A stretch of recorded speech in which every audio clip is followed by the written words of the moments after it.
jemaat, kita belajar saudara, kalau orang minta maaf, kita maafkan, ya. Jadi kita sempat tidak membuka peluang bagi dosa. Umumnya sama dengan kalau kita ini bukan kita katakan itu harus demikian. Dulu lah ya. Siapa yang merasa lebih pintar, pemain atau penonton? Nah itu sampai Maradona aku digoreng, harusnya bawa ke sana, jangan bawa ke sini. Coba suruh dia main. Jadi ya memang begitu. Jadi kita juga menanggung resiko di situ. Oke, saya panggil selesai ibadah, kita benahi lagi setting. Saya juga mereka cukup lelah sampai agak malam memperbaiki semuanya. Itu kalau kita berdoa. Kalau kita doakan pasti akan jadi lebih baik. Begitu sebab kita sesama anggota tubuh Kristus. Ya, saya juga menghargai, dengan istri saya menghargai mereka semuanya, dan juga kita sekalian sidang jemaat. Ya, bahkan besok Senin saya sampai ikut turun tangan untuk menangani, ya, bahwa bagaimana supaya lebih baik, lebih harmonis, lebih indah. Ya, puji Tuhan, saudara. Begitu juga waktu kita pasang drum di Siantar, jemaat sudah bilang, aduh nanti ribut kali ini. Sampai datang ke sana, nanti mau ribut kali. Seperti siapa? Seperti gereja sana. Itu gereja sana, kita lain. Buang panggung. Sehingga enggak, saya bilang enggak.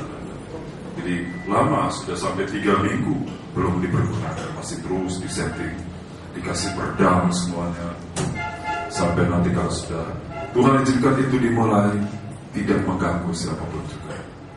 Ya, jadi saya juga ikut dengan istri mendoakan supaya, karena firman Tuhan mengatakan, pujilah Tuhan dengan rebana, dengan gambus 10 tali, dengan apalagi sangkakala. Ya, kita belum ada sangkakala. Padahal firman Tuhan mengatakan harus ada sangkakala, tapi ganti dengan trompet. Namun kita bisa melihat bahwa Tuhan mau supaya alat-alat musik itu juga dipergunakan untuk kemuliaan nama Tuhan.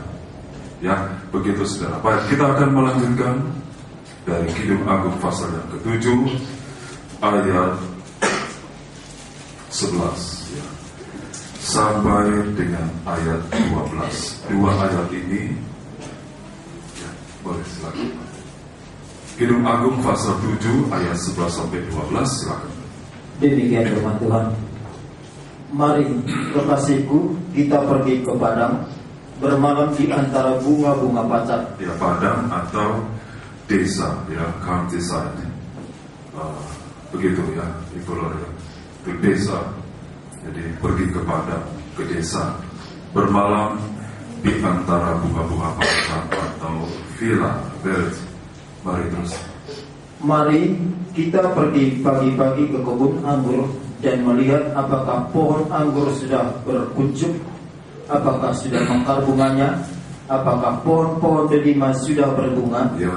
Di sanalah aku akan memberikan cintaku kepadamu. Ya, jadi pada ayat 11 ini adalah seruan dari mempelai wanita. Ya, ini berada pada kedudukan alat yang bernama mezbah dupa emas, yang menekankan tentang penyembahan. Jadi saudaraku, bahwa mempelai wanita ini adalah seruan dari mempelai wanita.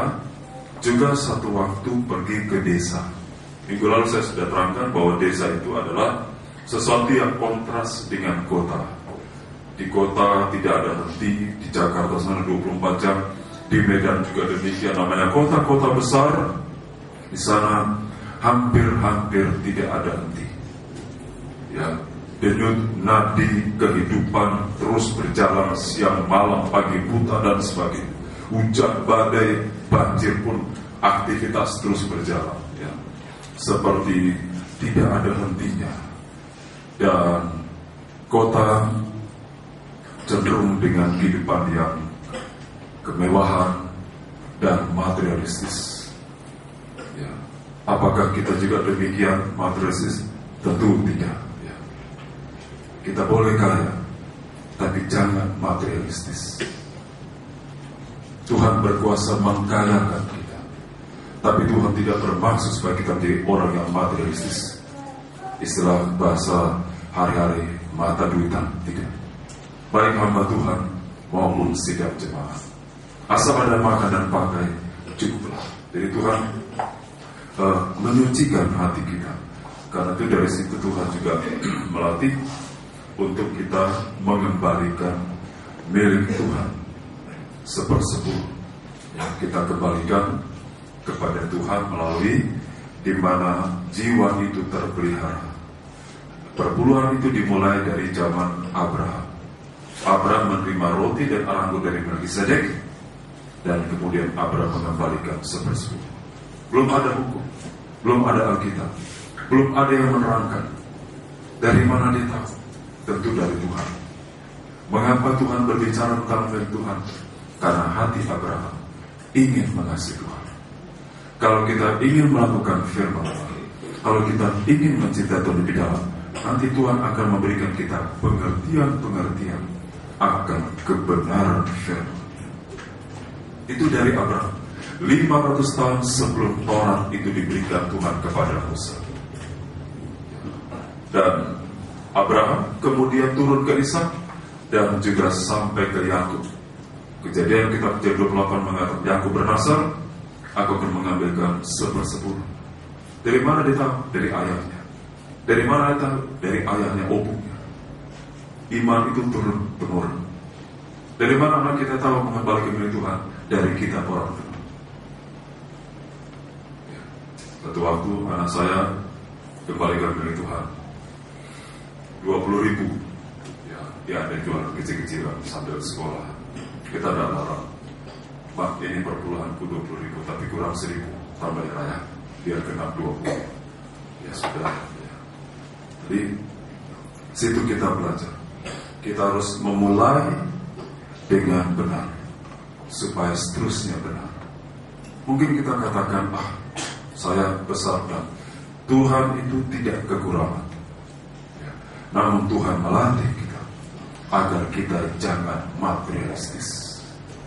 Roh materialistis adalah roh kikir.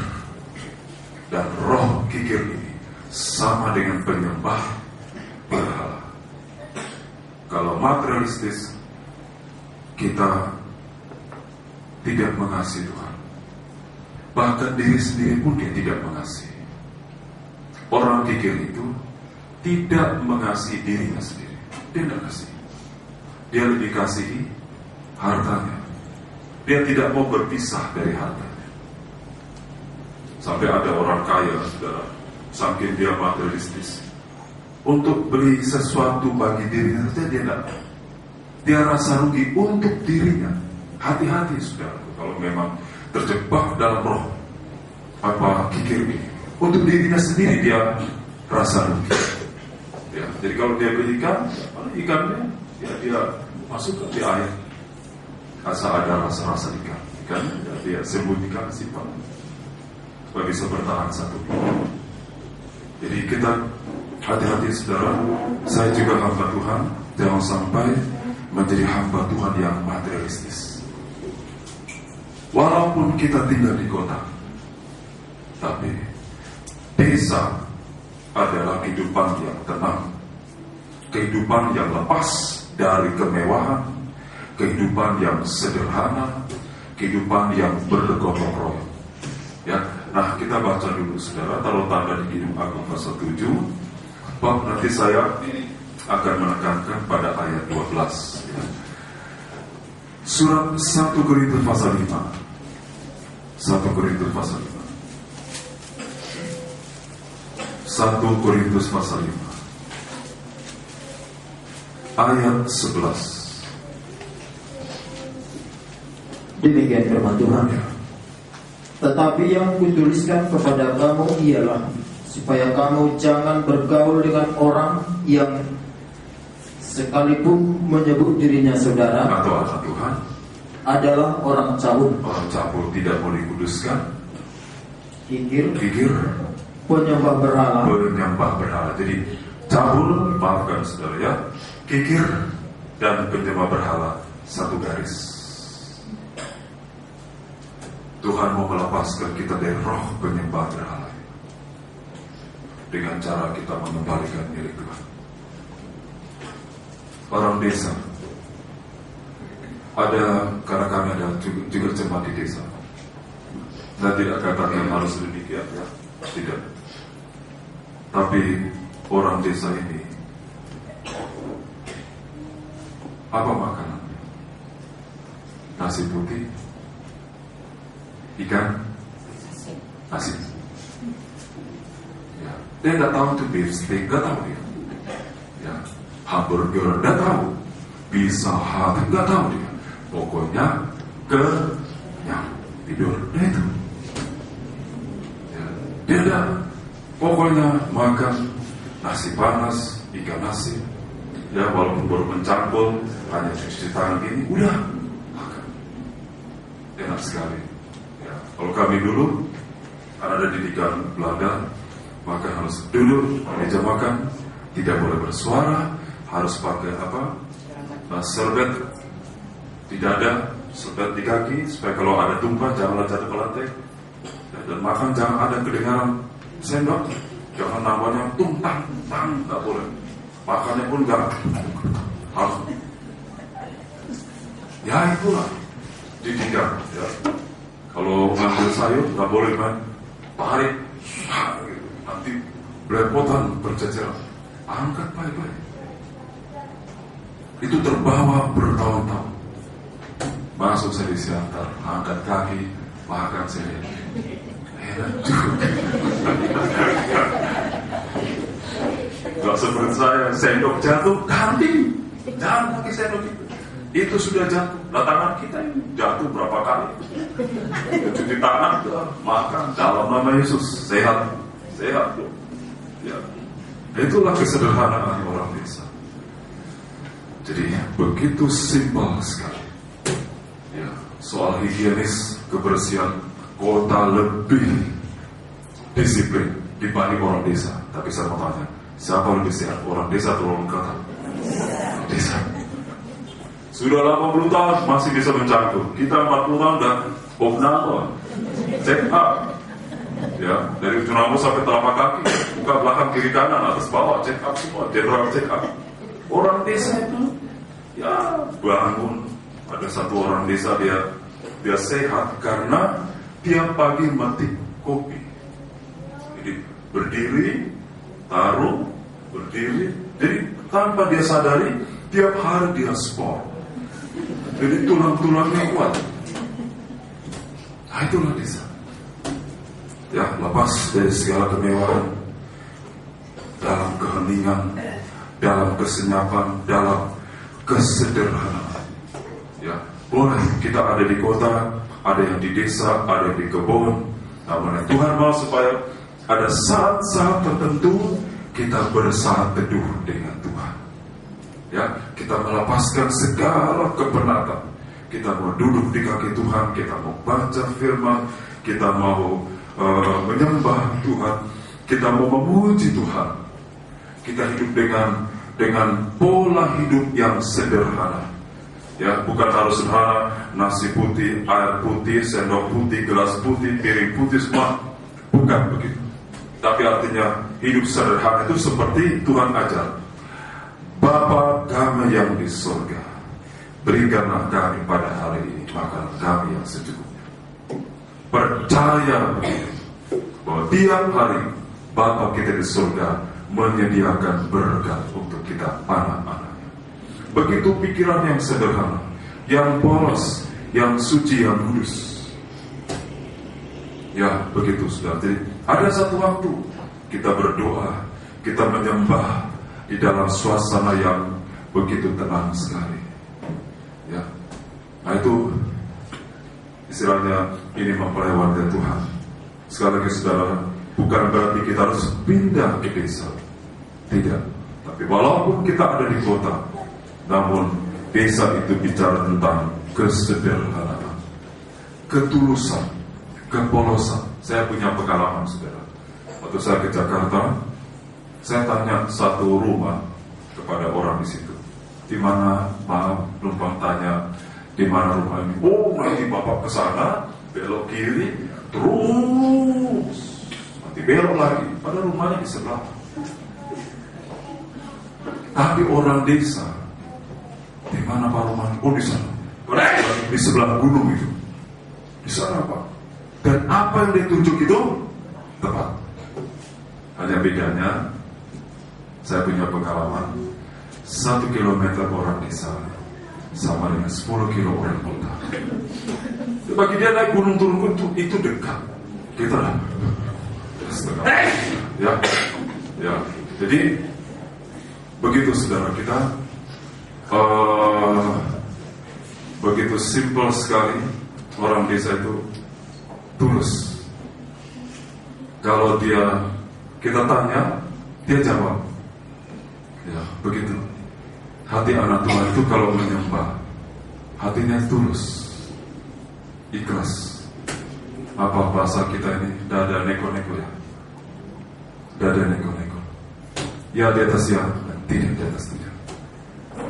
Itu hati anak Tuhan. Cinta Tuhan ya cinta Tuhan. Bukan cinta Tuhan tapi cinta dunia, cinta berada. Cinta Tuhan, cinta Tuhan. Hatinya polos, hatinya tulus, ikhlas. Ya, begitu saudara. Jadi tidak peduli di mana kita tinggal. Jadi kalau ayat mengatakan dalam bahasa Indonesia padang, tapi dalam terjemahan lain dikatakan desa. Ya. Nah sekarang kita ke ayat 12.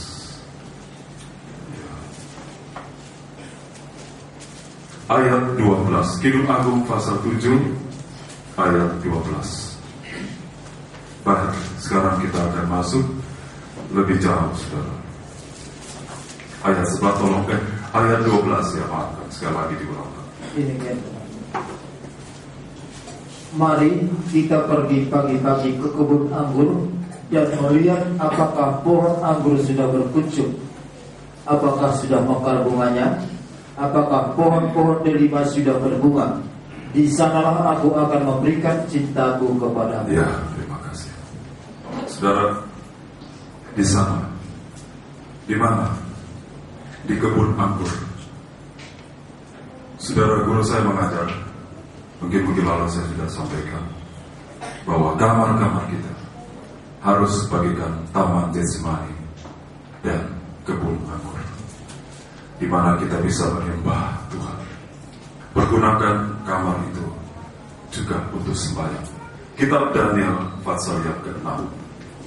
Kita akan menyembah, seperti saya memberikan garis-garis besar. Apa-apa yang saya terangkan adalah semuanya tertulis dalam Alkitab. Daniel pasal yang ke-6, tidak mengapa untuk beberapa kali kita baca. Ayat yang ke-11. Demikian firman Tuhan. Demi didengar Daniel bahwa surat perintah itu telah dibuat. Ya. Pergilah ia ke rumahnya. Ya, pergilah ia ke rumahnya. Dalam kamar atasnya. Dalam kamar atas. Ada tingkat-tingkat yang terbuka ke arah Yerusalem. Ya. 3 kali sehari ia berlutut. 3 kali sehari dia berlutut. Berdoa serta memuji Allahnya. Ya, praise and worship. Terus seperti yang biasa dilakukannya. Ya, kamar dipergunakan sebagai tempat doa. Ya, karena itu kamar itu harus rapi. Ya. Jangan gambar tengkorak. Jangan gambar yang macam-macam. Ya. Jangan gambar kayak gambar saya dulu, gambar pemain band heavy metal. Ya, ada tengkoraknya, ada pedangnya, ada darahnya. Wah, kalau begitu saya lihat, Tuhan, aku menyembah. Takut Tuhan, ya. Kamarnya macam begini. Kamar harus rapi. Anak Tuhan itu harus rapi. Ya, usahakan dibersihkan.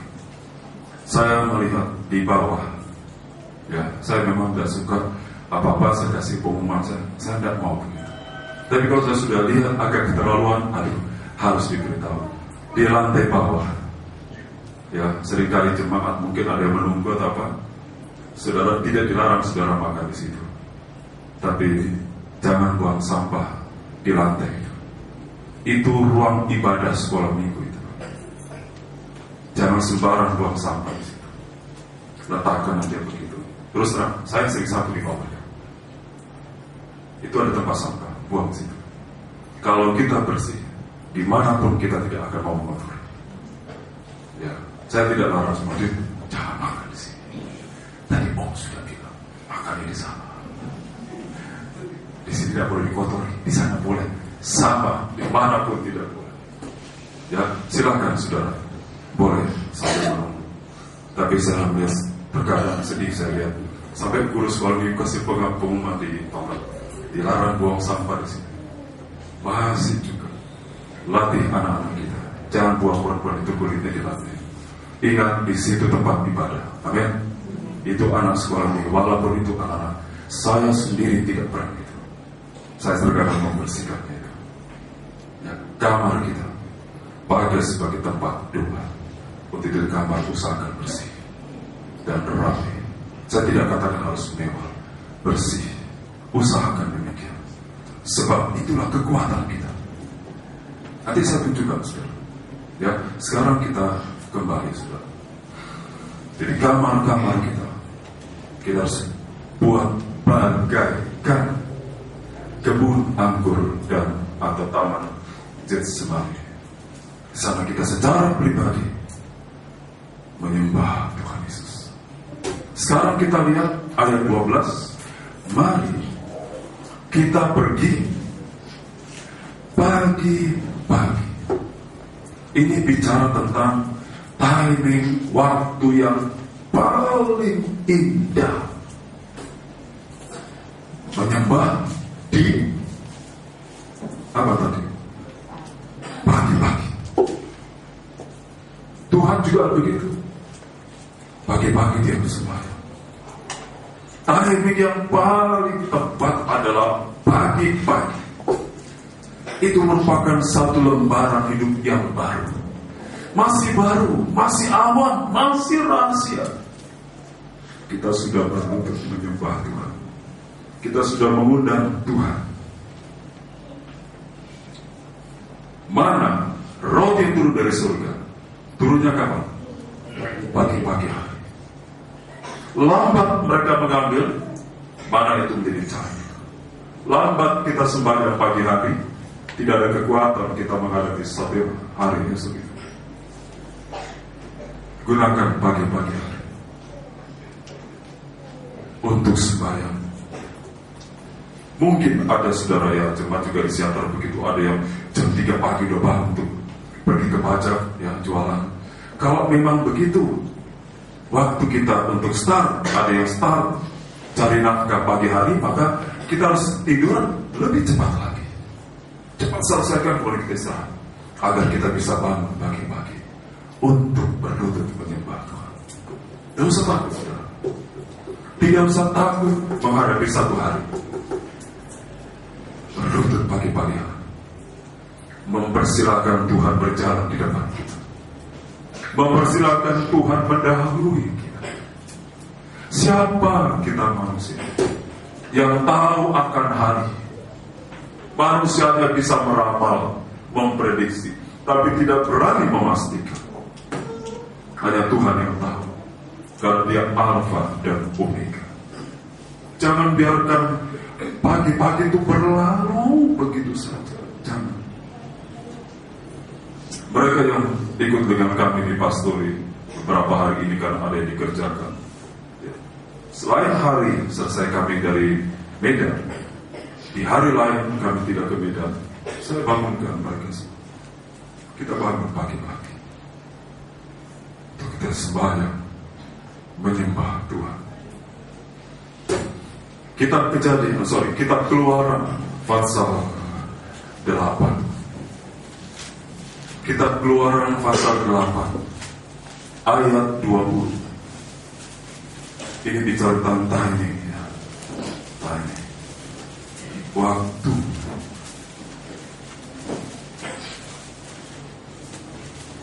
Demikian firman Tuhan.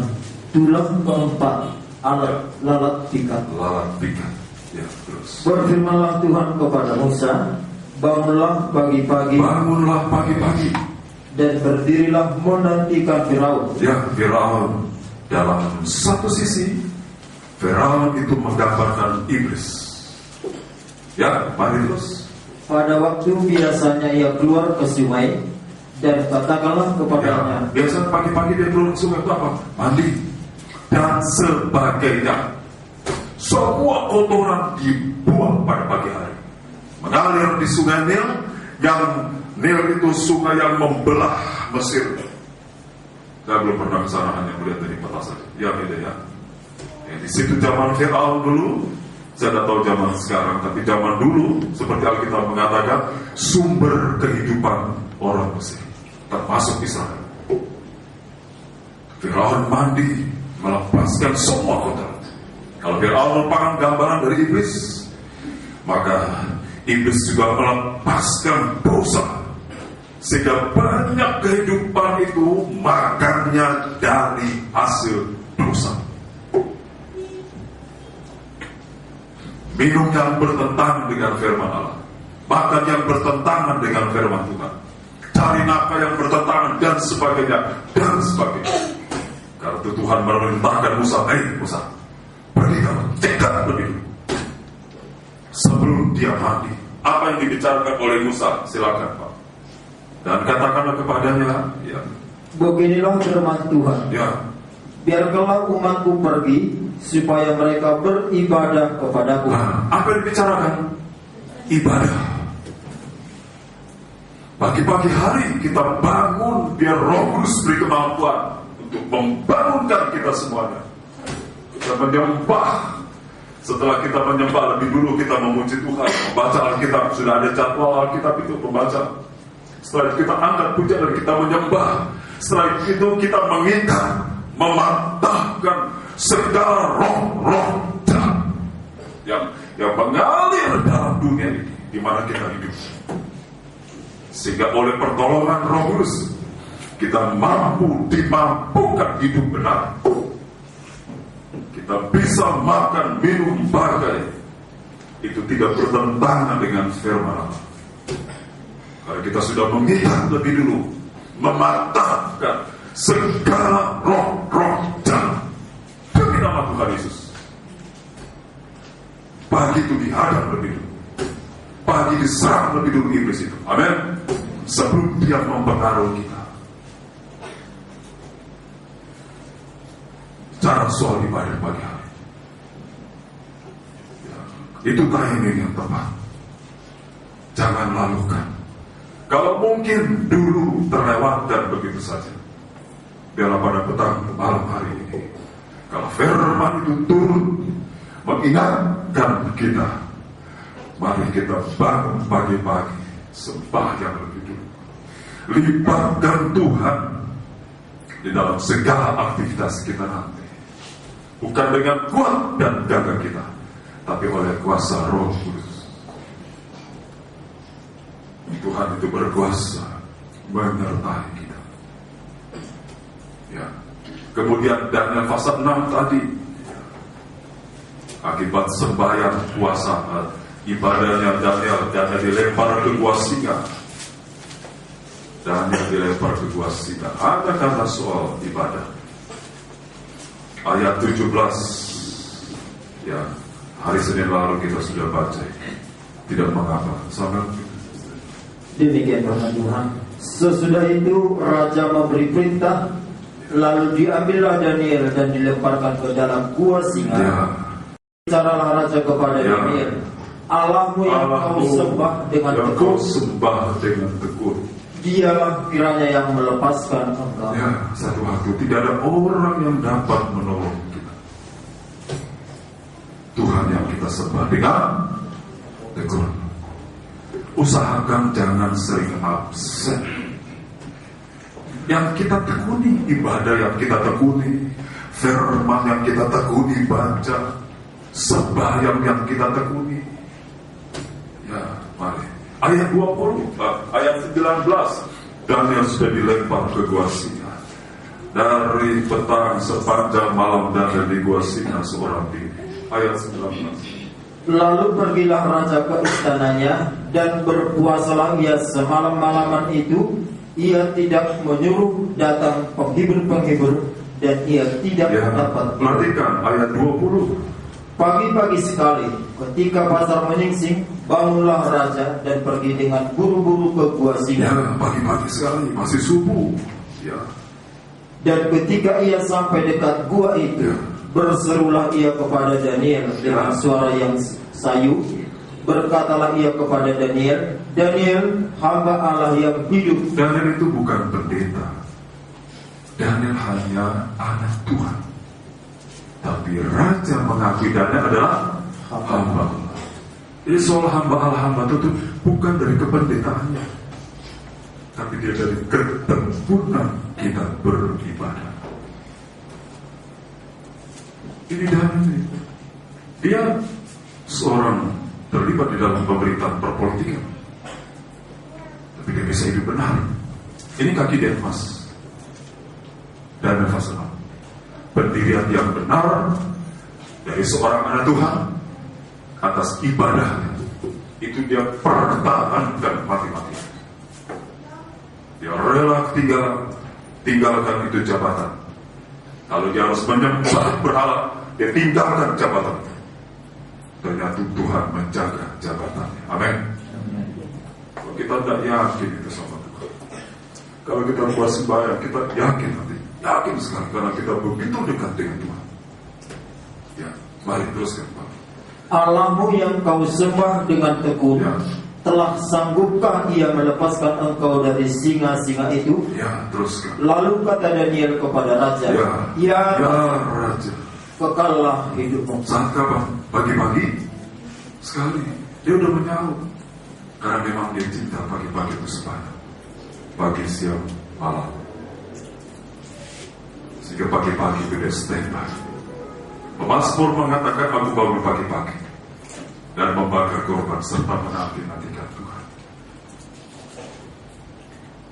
Di pagi-pagi itu, saat masih fresh, masih bersih, masih jernih, sampai kita mencurahkan cinta kita kepada Tuhan Yesus, dan menyembah dengan mengasihi Tuhan. Pagi-pagi saat aku mencurahkan cintaku kepadamu, pohon anggur sudah berkunjung, sudah berbunga. Orang yang menyembah Tuhan menggunakan pagi-pagi, hidupnya selalu ada pengharapan. Seperti berbunga kunjung, ada harapan. Apalah saya dengan istri, saya tidak ada apa-apa. Dulu kalau kami ada bicara dengan hamba Tuhan, kemudian kami sama-sama tidak ada kata, kita minggir, mau apa dipertahankan. Ya. Kalau ada orang bilang, itu nggak ada gelarnya, ya sudah, memang nggak ada gelarnya. Tapi kami punya iman. Kami memang tidak ada gelar secara formal, tapi kami punya iman. Kami percaya kepada firman. Kami belajar tunduk kepada firman. Kami bangun pagi-pagi. Silakan. Allah pun telah mengutus malaikatnya untuk mengatupkan mulut singa-singa itu, sehingga mereka tidak mengapa-ngapakan aku, karena ternyata aku tak bersalah di hadapannya, tetapi juga terhadap Tuanku ya Raja. Aku tidak melakukan kejahatan. Ya, kudus. Berita emas itu dari emas murni. Mazmur itu kalau dipatahkan di dalam ya emas. Kudus itu sampai dalamnya itu yang kudus, tidak bersalah. Kita menyembah Tuhan. Kalaupun ada kesilapan, kita mau diperbaiki. Amin. Setelah doa kita sampai kepada Tuhan. Tuhan mengutus malaikat. Tuhan memberkati. Mari kita akan berlutut di tempat kita masing-masing. Haleluya. Terima kasih.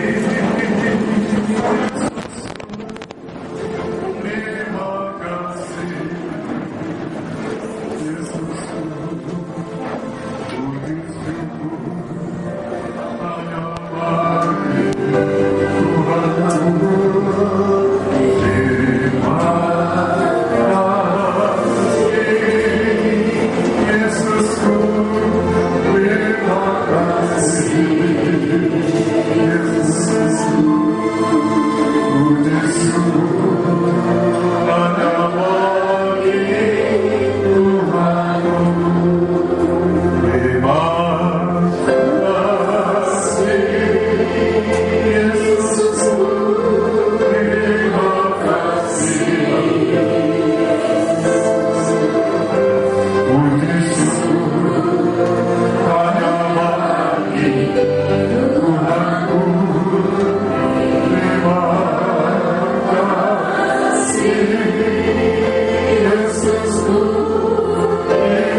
Ya.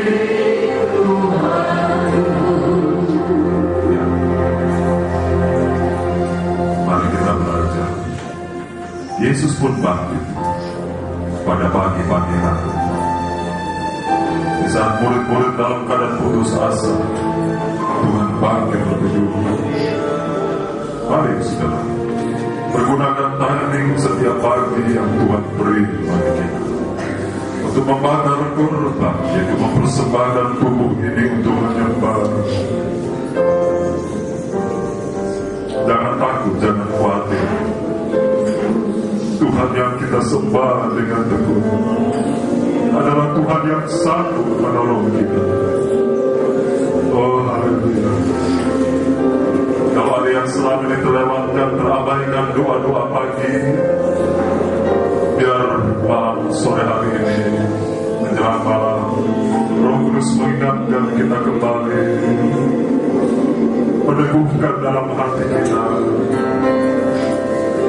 biar kita mengalas dan membuka setiap hari, setiap lembaran hidup yang baru dengan doa sebanyak panjang firman. Yakin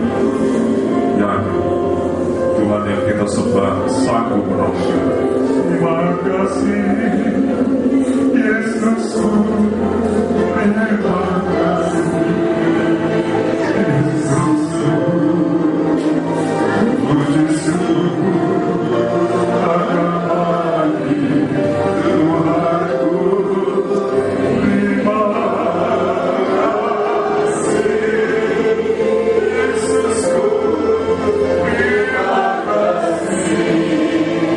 Yesusku, puji syukur akan bagi Tuhanku. Terima kasih.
Santo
berkorban untuk meletakkan pribadimu sebagai kepala atas kehidupan kami, baik atas kehidupan para ibu janda, anak yatim dan piatu, hati kehidupan pribadi, nikah, rumah tangga dan pribadi bahkan sampai dengan seluruh sidang jemaatmu. Engkaulah kepala yang kami sembah, yang kami puji dan agungkan. Terima kasih Tuhan, Tuhan memberkati kami, Tuhan juga memberkati seluruh sidang jemaatmu yang sudah mendengar firman dari jarak yang cukup jauh. Tuhan memberkati kehidupan mereka dalam nama Tuhan Yesus. Kami akan berkorban untuk pekerjaan Tuhan. Terima kasih Tuhan. Dalam nama Tuhan Yesus kami laskan sembahyang kami, penyembahan kami kepada Bapa di surga. Haleluya, amin. Silakan Tuhan. Besar anugerah ada sebagaimana wajah.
ingat kemurahan Tuhan. Ibu rasa hati tidak berlayar. Tiap kali kami ingat kasih karunia, tiap kali kami ingat anugerah Tuhan yang begitu besar, melalui karya ketulusan Tuhan di kayu salib, maka kami tahu berterima kasih. Kami bisa hidup sampai hari ini karena kekuatan anugerah Tuhan yang begitu besar. Terima kasih Tuhan. Hidup yang lebih rendah dari sampah ini, namun Tuhan berkemurahan mengambil kami, menyucikan kami, menguduskan, dan Tuhan memakai kami. Untuk itu kami mengucapkan terima kasih kepada Tuhan. Terima kasih atas kebaikan-Mu Tuhan. Haleluya. Terima kasih Tuhan. Terima kasih kami menyembah-Mu, karena Tuhan terlalu baik bagi kami. Terima kasih Tuhan. Tuhan memberkati kami sudah datang berbakti dengan segala perjuangan pergumulan yang jauh yang dekat jalan kaki dan kendaraan pribadi, sepeda motor, mobil dan sebagainya, mengerahkan segala dana, segala kekuatan, segala daya. Biarlah Tuhan kami pulang bersama dengan Tuhan. Tuhan memberkati. Haleluya, dalam nama Tuhan Yesus. Bagi jiwa-jiwa sidang jemaat yang terhalang, bukalah jalan Tuhan untuk kami boleh setia beribadah. Tuhan yang kami sembah dengan tekun, ibadah yang kami tekuni itulah akan menolong kami. Kami percaya, sebab itu kami berdoa, dan kami berdoa maka kami akan semakin yakin dan percaya. Tuhan memberkati saudara-saudara kami yang ikut mendengar firman Tuhan, ikut mengikuti rangkaian ibadah dari video streaming maupun dari handphone. Tuhan memberkati Bapak Purba bersama istri. Tuhan pakai mereka di Pekanbaru dalam merintis membuka awal pelayanan. Dalam nama Yesus, Tuhan berkati Saudara Titik Siregar di Bali. Tuhan berkati Dr. Juli. Tuhan berkati Bapak Kamal Joseph Sinaga dan istri. Juga Bapak Kohwa, Patrick Stombo, Jito. Di balik kita ada Tonan, Ibu Tobin, keluarga Wisi dan keluarga, Ibu Susan, keluarga Wajib dan keluarga, Ibu dan keluarga, Ibu Bunang dan keluarga, Ibu Lena, Serdami, Florida, Ruth, Natalia, Albert, Ibu Sofa, Murna, Ibu dan suaminya, Bapak Holomon Sirat, Ibu Melvas, terus di Ketapang, Ibu Hani yang sedang beberapa bulan yang lalu sudah bebas dari rutan Pondok. Biar Tuhan yang memakai kehidupan ini jadi alam, tidak ada perkara usaha bagi Tuhan. Berkati agama sekolah sudah menyerukan firman-Mu. Berkati dalam masalah pekerjaan usaha studi, mata pencarian, perjuangan ibadah, pertemuan rohani, pertemuan jiwa-jiwa. Berkati juga buah kandungan sidang jemaat-Mu. Berkati memberikan keturunan, berkati menunjukkan pasangan nikah, berkati sedang mencari pekerjaan. Tuhan membuka jalan dalam nama Tuhan Yesus. Cukupkanlah segala dia yang kami butuhkan untuk kehidupan kami sehari-hari, bahkan untuk melanjutkan studi anak-anak kami. Tuhan kiranya berkemurahan. Sebab kalau Allah berkemurahan tidak ada perkara mustahil. Tuhan melindungi kami jalan kami tempuh yang jauh dekat, sampai kami boleh tiba dengan selamat tanpa kurang suatu apapun juga. Bertemu keluarga kami, demikian sampai hari Minggu jam 4:30 sore, Roh Kudus mengumpulkan kami kembali di dalam tempat ini. Tuhan memberkati juga guru-guru sekolah minggu, anak-anak sekolah minggu. Tuhan berkati gedung yang kami pergunakan untuk ibadah, lantai 1 dan 2, serta lantai 3 sebagai pastori. Tuhan memberkati pemilik gedung tempat ini. Berkati bangsa negara dan kota di mana kami tinggal, karunia keamanan dan sejahtera. Kami boleh berbakti dengan setia, selalu ada pembukaan jalan dari Tuhan. Jamaat angkatan kami langsung berbatas dengan kami dalam nama Tuhan Yesus. Terima kasih Tuhan. Terima kasih berkati dua pengembala Siantar Medan, bahkan sampai pos-pos PI, sampai juga ke luar Sumatera Utara, juga hamba mendaftar dengan sidang jemaat 2012. Tuhan memberkati. Terima kasih Tuhan. Akhirnya kasih pulangan dengan berkat dari Allah Bapa. Kita kasih dari pandangan Tuhan kesertaan penyertaan dari Kuasa Roh Kudus menyertai kita senantiasa, juga memberkati seluruh sidang jemaat Tuhan mendengar firman dari handphone maupun dari video streaming. Tuhan memberkati sama seperti Tuhan memberkati kami di sini. Jangan takut dan gentar. Tuhan Yesus menyertai kita sampai Maranatha. Pulanglah dengan sejahtera di dalam nama yang Maha Besar. Tuhan kita Kristus Juru Selamat kita yang tercinta, dan akan datang kembali sebagai mempelai pria surga untuk menjemput kita masuk dalam kemuliaannya. Demi nama Tuhan Yesus, haleluya. Amin. Selamat berkati. Shalom.